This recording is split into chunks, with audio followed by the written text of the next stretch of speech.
مين فينا ما بيحبش الكشري؟ بس يوم ما بنعمله يمكن بنستخدم تقريبا حلل البيت كلها.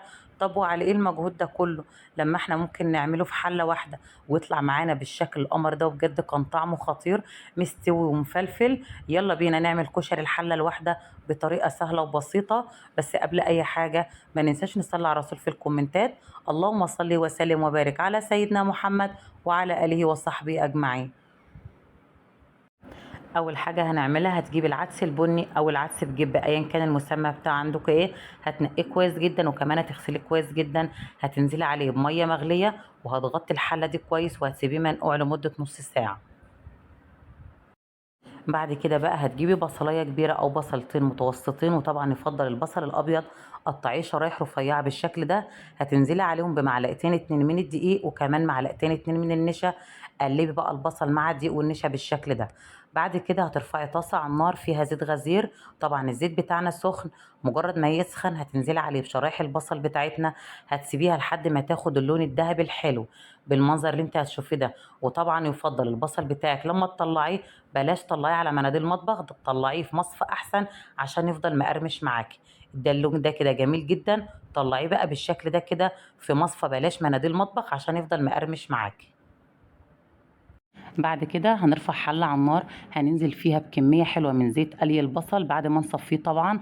مجرد ما يسخن هتنزلي بكوباية من الشعرية. قلبي بقى الشعرية دي لحد ما تاخد اللون الأحمر الحلو. مجرد ما تحمر معاك وتاخد اللون الجميل ده هتنزلي بالعدس اللي احنا سيبناه منقوع في المية المغلية لمدة نص ساعة. شطفته شطفة حلوة كويس جدا تحت الحنفية وصفيته كمان من المية. وبعد كده نزلت عليه بالشعرية.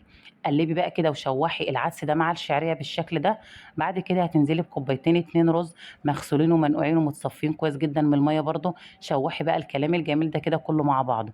معايا كوبايه من المكرونه اي نوع مكرونه انت بتحبيه انزلي بيه. وبرضو شوحي المكرونه مع العدس والرز والشعريه بالمنظر ده.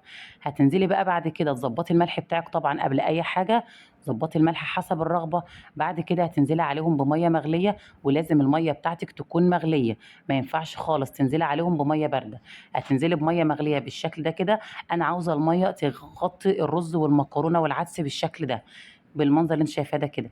اخر حاجه بقى هننزل بيها وهي المكرونه الاسباجيتي. هتكسريها على 3 او على 2 ايا كان. اهم حاجه انك تنزلي بيها عشوائي بالمنظر ده كده عشان ما تمسكش في بعضها. واهم حاجه ترتيب نزول المكونات زي ما انا عملت كده بالظبط. هيديكي نتيجه جميله جدا. على الوش هتنزلي بالمكرونه الاسباجيتي بالشكل ده كده. وغطي بقى الكشري ده كده وسيبيه لحد ما يتشرب كل السوائل بتاعته بالشكل ده كده.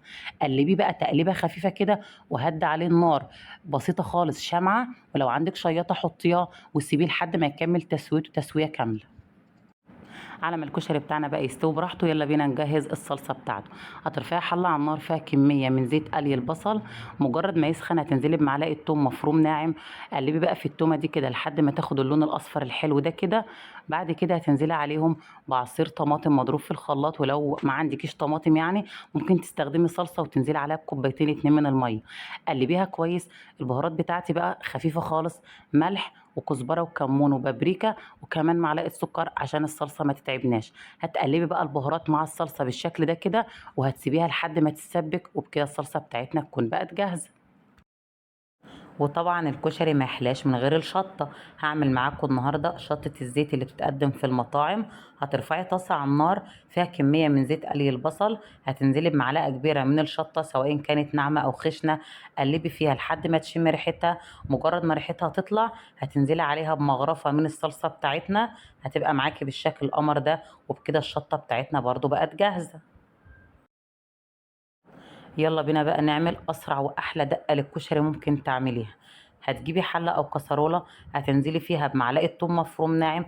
كمان البهارات بتاعتنا زي بهارات الصلصه بالظبط. ملح وكزبره وكمون. حابه تضيفي اي بهارات تانية براحتك، بس بصراحه انا بحس ان الكشري مش محتاج اكتر من كده.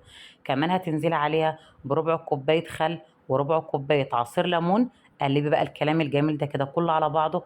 انزلي عليها كمان بكوبايتين اتنين ميه مغليه. متهيألي مفيش أسرع من كده دقة. وبكده دقة الكشري بتاعتنا بقت جاهزة.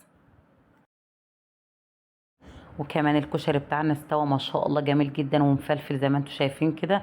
بجد مفيش أسهل من كده ولا أسرع من كده كشري. يلا بقى نشوف هنقدم الكلام الجميل ده ازاي والعظمة بتاعتنا دي نقدر نقدمها ازاي.